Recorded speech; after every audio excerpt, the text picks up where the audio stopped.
Trabaho ni Papa. Sumasakay ako ng truck.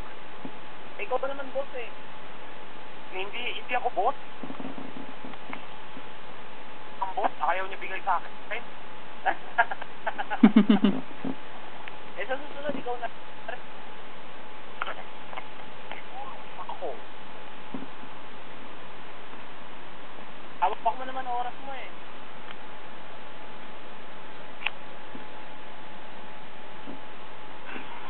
Nako ha?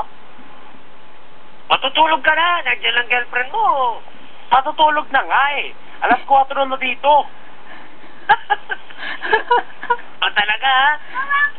Alas 10 na nga ang patok ko eh. Gawa ka ng pangalawang baby. Ayaw ko pa.